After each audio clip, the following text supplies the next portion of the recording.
memiliki panjang 686 meter dan lokasinya sendiri tidak jauh dari stasiun Lampegan. Nama Lampegan berasal dari percakapan orang Belanda sewaktu kereta api akan memasuki terowongan ini karena kondisi gelap sehingga tercetus kata Lampegan yang berarti menyalakan lampu. Legenda yang terkenal dari terowongan Lampegan adalah cerita tentang Nyai Sadea yang merupakan seorang penari ronggeng yang terkenal asal Cianjur pada masa Hindia Belanda. Dia hilang secara misterius saat mengadakan pertunjukan di dekat terowongan ini. Sekitar 7 km dari stasiun Lampegan terdapat kawasan objek wisata yaitu Gunung Padang yang merupakan situs megalitikum terbesar di kawasan Asia Tenggara.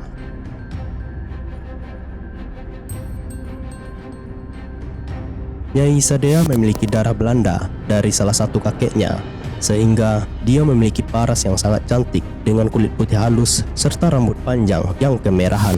Nyai Sadea boleh dikatakan penari ronggeng terkenal di daerah Priangan. Banyak lelaki kaya, baik pribumi maupun Belanda, ingin memilikinya, tapi rata-rata ingin menjadikannya sebagai istri kedua. Sementara lelaki yang masih sebaya dengannya kebanyakan minder dikarenakan belum mapan. Hingga usia sekitar 25 tahun, Nyai Sadea belum juga memiliki pendamping hidup.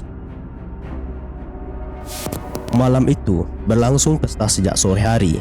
Tamu-tamu berdatangan dengan pakaian bagus, layaknya sebuah perhelatan besar. Para pejabat Hindia Belanda Pusat dari Batavia dan Priangan pun hadir. Bahkan tampak Gubernur Hindia Belanda yang saat itu dijabat oleh Cornelis Pietneker-Horjik, termasuk Bupati RAA Prawira Direja. Masyarakat yang bukan pejabat hanya bisa melihat dari kejauhan. Masyarakat kelas bawah rata-rata menggunakan baju daerah dengan sarung sebagai penahan hawa dingin tapi tanpa alas kaki. Mereka takjub, baru kali ini ada sebuah acara seremoni besar yang dihadiri pejabat pusat di wilayah mereka, yaitu pedesaan yang cukup jauh dari pusat kota. Menjelang tengah malam, usai Nyai Sadea tampil, hujan turun semakin deras. Para tamu bergegas pulang. Nyai Sadea dan rekan menarinya berteduh di dalam terowongan bersama beberapa orang Belanda. Saat itu, Nyai Sadea seperti dipanggil. Lalu muncul cahaya seperti lampu pijar yang menyala dari dalam terowongan. Nyai Sadea mengajak dua orang Belanda untuk masuk lebih dalam lagi hingga hampir menuju tengah terowongan.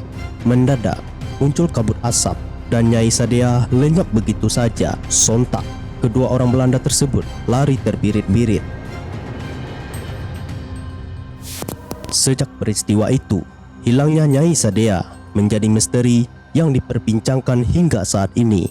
Boleh dibilang, sebenarnya bukit yang dipergunakan untuk pembangunan terowongan Lampegan merupakan sebuah kerajaan jin dengan pemimpin yang bernama Raja Mandala.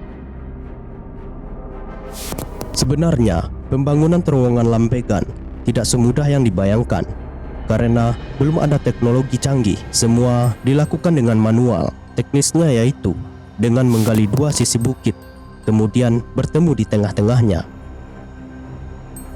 Tidak sedikit pekerja yang meninggal selama proses pembangunan terowongan ini. Apalagi wilayah itu merupakan kawasan yang angker.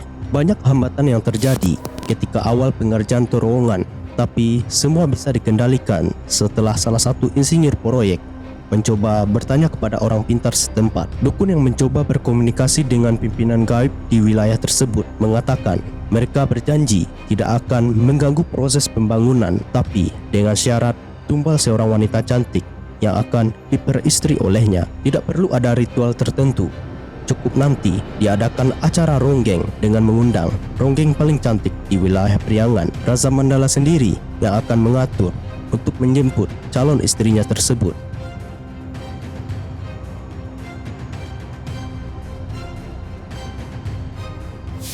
Hingga saat ini, Nyai Sadea masih ada di istana gaib di atas bukit terowongan Lampegan.